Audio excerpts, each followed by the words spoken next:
eu não quero obter aquela maioria gigantesca a todo custo. Então eu não vou lotear os ministérios do governo nosso simplesmente para obter a qualquer custo essa maioria. Não, eu vou passar os meus projetos caso a caso. Então tem uma reforma fiscal, eu vou obter a maioria para reforma fiscal. Vou compor governo com alguns partidos mediante indicação de pessoas boas. E eu não estou aqui pagando de, eu sou o antissistema que... Não se governa sozinho. Eu vou governar em cima do projeto que venceu nas urnas. Se o meu projeto é o que venceu nas urnas, eu vou convidar os partidos para ajudar a tocar o meu projeto que venceu nas urnas. Ponto. É isso. Então, o PSD do Kassab, que tem muita presença aqui no Nordeste, quer tocar meus projetos de industrializar o Nordeste comigo aqui? Vamos tocar o meu projeto, que é o que ganhou. Venham fazer parte, venham ter um lucro político, não um lucro financeiro, né?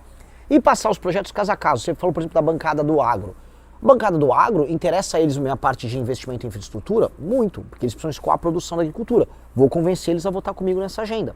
Interessa no agro, por exemplo, uma matéria que é muito importante, por exemplo, aqui no sul da Bahia, que é paz no campo, a questão fundiária está resolvida, você acabar com essa, vamos colocar, com essa insegurança? Sim, vamos trabalhar junto.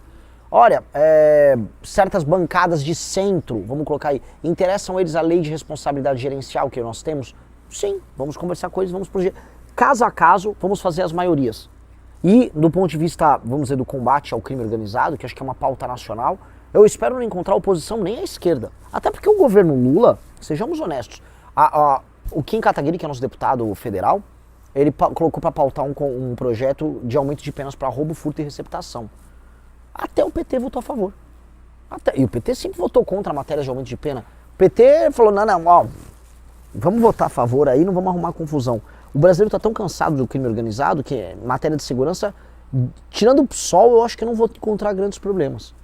E ainda mais se eu ganhei a eleição, porque isso significa que esse discurso venceu nas urnas. Mas não há uma chamamos de simbiose perfeita entre esses políticos que você vai buscar fazer maiorias pontuais e, por exemplo, né, a que eu chamo de simbiose perfeita entre essa política e o que você está colocando aí.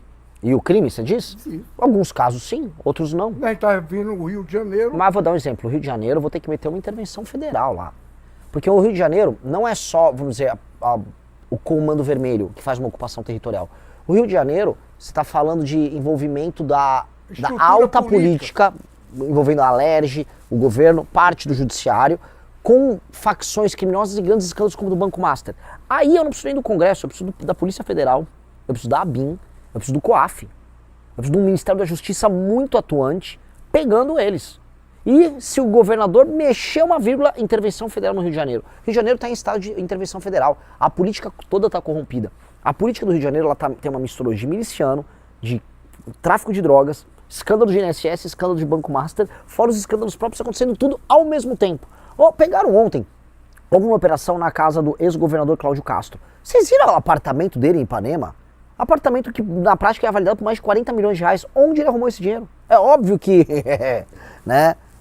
não foi com o salário de governador. Então é óbvio que você tem um descalabro. A beleza desse tipo de escândalo é que eu não preciso passar muitos projetos. Eu só tenho que botar a PF para funcionar. E ainda vou falar mais uma aqui, tá? Jogar aqui em primeira mão aqui para vocês, tá? Eu topo me aliar com membros do STF que já estão investigando outros crimes de corrupção. Por exemplo, conversar de maneira muito republicana, abertamente, com o ministro Flávio Dino, que está com os casos dos desvios de emenda do orçamento secreto, para pegar político do centrão vagabundo. Ora, teria problema nenhum, ministro, a Polícia Federal está à disposição, é do meu interesse que político que está preso com um esquema de rachadinha, prefeito que se envolve com esquema de desvio de emenda e compra de votos, é que tem os da rachadinha também, né? Pegue todos. Que é do meu interesse que você os fiscalize, a Polícia Federal está à disposição. É do meu interesse que pegue os escândalos envolvendo orçamento secreto. Que é um absurdo que o Congresso Nacional funcione dessa maneira. O fato de eu não ter rabo preso com ninguém me permite que eu converse com um ministro nomeado pelo Lula e que eu converse com gente da direita numa boa. Agora, Renan, só mais rapidinho, porque eu já pego. Essa é a questão política. Agora, por exemplo, você falou de agro. Veja, o agro brasileiro hoje, as commodities é basicamente a exportação brasileira se limita a soja, milho, certo? Mas quem faz a alimentação, bota na mesa do povo, é a agricultura familiar. né? O agro, inclusive, você sabe que é isento, né? A soja, a Lei Candir, Sim. você pode... Então, por exemplo, você fala em infraestrutura para o agro, né? Que não tem imposto livre, recebe bacana, para produzir para o mundo, gera receita. E a agricultura familiar, o que é que você pensa sobre isso? Qual a sua ideia? Tudo é agro.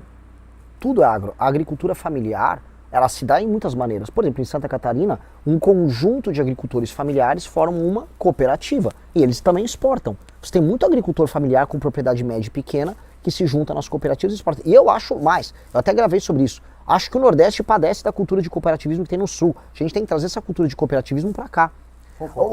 Os hortifruti, para a produção que nos cinturões verdes que abastecem as cidades, estão com problema de financiamento, problema de autoendividamento. Eles precisam da ajuda porque eles mantêm a comida mais barata na mesa das pessoas. Tem que haver uma atenção especial para eles.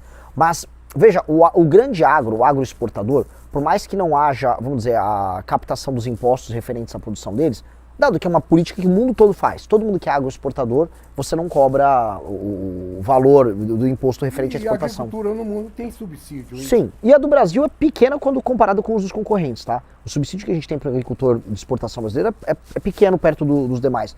Só que, vai ver as cidades, como o agro ele gera uma cadeia produtiva, ainda que primária, mas rica, as cidades em que o agro avança, elas se desenvolvem. O oeste da Bahia é um exemplo disso. A região que mais cresce na Bahia é uma região com agro. Mesmo não ficando com as divisas de impostos disso, o valor das exportações acaba ficando ali do ponto de vista da receita do produtor.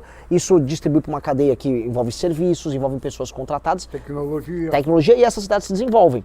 O centro-oeste inteiro foi isso. Então é bom. O que a gente tem que fazer? Eu vi isso acontecer, por exemplo, no Maranhão. Eu acho que este é o passo que a gente precisa dar. Nós precisamos nos encaminhar para a agroindústria. A China e os Estados Unidos são países de agroindústria. Então, ou seja, qual é o ciclo completo da soja? Eu tenho que fazer a soja virar ração, a ração tem que ir para o porco, a ração tem que ir para o frango, eu tenho que fazer aqui o porco congelado, o frango congelado, eu tenho que fazer a salsicha para vender para o alemão. Eu tenho que produzir marcas de proteína que eu exporte para outras nações com o valor agregado já. Hoje a gente vende o farelo, a gente não vende nem o farelo, a gente vende a soja bruta, que vai virar farelo, que vai virar ração. Pô, vamos escalar essa cadeia. A gente ainda não conseguiu escalar a cadeia, porque o produto, vamos dizer... O produtor vai ganhar menos, é isso que eu estou dizendo, porque ele não retém, ele tem um maior valor agregado em dólar. Mas o produtor tem que ser dono da cadeia junto, o produtor tem que reinvestir o valor dele, e o Estado tem que chamar ele para investir junto nas outras etapas da cadeia. Uma coisa incrível que eu vi, tem a Empasa, elas estão no Mato Grosso, estão também no Maranhão. A Empasa, ela pega a produção de milho e eles fazem esse milho virar biocombustível. Esse tipo de ganho na cadeia é muito bom, é bom para o produtor, é bom para o produtor que se torna empresário. A industrialização em São Paulo, em grande medida, aconteceu com o cafeicultor, que começou a acumular recursos, e aí ele entrou na atividade industrial. A gente tem que fazer o produtor brasileiro entrar nas outras etapas, e a gente tem que ajudar ele a entrar nas outras etapas. Hoje o custo do Brasil é muito grande para muitas áreas. Então fazer o produtor conseguir essa etapa é usar o capital acumulado por ele a favor do Brasil. E a gente precisa fazer esse salto em todas as áreas. Café, aqui no sul da Bahia, eu tô falando muito. Ele veio me interromper, eu falei, calma, que eu adoro esses assuntos. Café. Pô, tem café de altíssima qualidade. Minha prima, uma das melhores produtoras do Brasil, produz lá em Vitória da Conquista. O que a gente precisa ter? Uma agroindústria voltada para o café. A Alemanha, não tem um pé de café na Alemanha, tem mais lucro com café do que o Brasil. Como é que pode? Por quê? Porque eles sobem a cadeia, a gente não sobe. Pô, imagina quanto que a Nestlé fatura com a Nespresso, vendendo cápsula de café caríssima, com a máquina, com o ritualzinho, com a xícara, tudo bonito. Você compra o serviço, você compra a marca. No Brasil você vende o grão bruto. Não pode. A gente tem que subir, a gente tem que agregar o valor. E isso vira emprego de qualidade. Pessoal, like na live e assistam essa entrevista pelo link que está fixado no chat.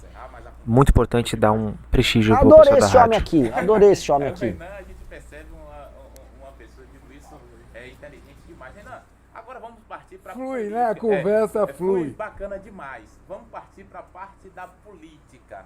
Como você vê essa polarização? Lula, o microfone aqui? Pode ir. Como você vê essa polarização entre Lula e Bolsonaro? Isso é bom para o Brasil ou mal para o Brasil, essa polarização? São dois pamonha. Temos que superar. O Lula tá velho, não sabe o que tá fazendo lá. O Bolsonaro não tem a menor ideia. O Bolsonaro era um meme na internet, o pai dele, o Jair. Ele era um meme na internet, ficou famoso no Super Pop. E as pessoas elegeram esse cara pra presidente. Ele não tinha ideia do que fazer quando chegou lá. O Lula retornou ao poder depois de ter passado um tempo na cadeia. E aí, qual era o plano? Ah, vou picanha. Não tinha plano nenhum. O Brasil tem um potencial gigantesco de ser uma das maiores nações do mundo. A gente fica discutindo dois bobos. Já passou o tempo do Lula. Isso se ele teve um tempo. Minha geração perdeu tudo por conta do Lula. Apartamento tá caro, ninguém consegue comprar nada. Viver no Brasil tá difícil. E os Bolsonaro não tem nada a propor. O bolsonarismo é um culto à personalidade deles. Fica cultuando, viva o capitão, mito, bandeira do Brasil. Para! A gente tem que trabalhar muito, a gente tem que crescer para ser uma das maiores nações do mundo. O mundo espera muito do Brasil, ou o mundo vai tomar o Brasil. Eu vou dar esse recado. O Flávio tá lá babando o Trump. Ele foi lá para os Estados Unidos tirar fotinho com o Trump, como se o Trump fosse tipo um deus. Ele falou que as terras raras do Brasil tem que ajudar muito os Estados Unidos. Isso é ridículo. Já o Lula ficava rodando o mundo defendendo o interesse russo e chinês. Ou seja, ou o Brasil se torna uma nação soberana, ou esses caras entregam ou o Brasil para a China ou o Brasil para os Estados Unidos. Não podemos aceitar isso. O Brasil tem que ter um projeto soberano de Brasil. E eu vou derrotar esses dois babão. Se me colocou no segundo turno com um ou com o outro, não vai sobrar nada do cara. Sou mais inteligente, meu grupo é melhor, sou honesto, eu vou derrotar esses caras. Doutor, e o Renan Santos, pré-candidato pelo Missão, ele que vem do movimento MBL, nós já estamos chegando no nosso minuto final, e aí eu deixo duas perguntinhas, Renan, peço só que seja direto para a gente poder concluir. A primeira, né? Rápida, né? Eu vi que essa semana você fez uma declaração referente aos primeiros contatos que você teve com o ACM Neto, para a gente poder trazer para a realidade Brasil. Como foi esse contato, né? E se você estaria no mesmo palanque do ACM Neto aqui na Bahia? A segunda é referente aos últimos acontecimentos, principalmente pelo Intercept, que foi sobre o filme de Bolsonaro. E qual a sua mensagem você deixa para a população baiana e brasileira que nos acompanha? Maravilhoso, bem rápido. Meu palanque é o coração e a mente das pessoas que vão defender as nossas ideias. Eu não vou andar com ninguém simplesmente para fazer um acordo de conveniência política. Eu estou convencendo as novas gerações estão convencendo suas famílias. Esse é o melhor palanque que eu posso ter. A pergunta 2, sobre o Intercept, filme Dark Horse. Pô, né, ninguém... O filme B, de quinta categoria, que não custaria 5, 6 milhões de reais para fazer, não custou aquele valor, naturalmente aquele valor era propina. O Flávio vai me processar? Me processe, Flávio Bolsonaro. Óbvio que era isso. Troca de favores com o empresário mais corrupto do Brasil. E por fim, meu recado à população da Bahia, à população de todo o país. Tenham a ambição. Sua vida pode ser melhor. Você não precisa viver num país em que o crime organizado te comanda. Você não precisa imaginar que sua vida inteira vai ser pobre, você vai precisar de uma ajuda do governo. Não! A gente pode ser uma das maiores nações do mundo e eu quero fazer isso em pouco tempo. Temos que correr, temos que trampar. Nosso destino tem que ser tomado por nós. Esse foi só um dos trechos. Se inscreve e deixa o like porque ainda vem muita discussão forte por aqui.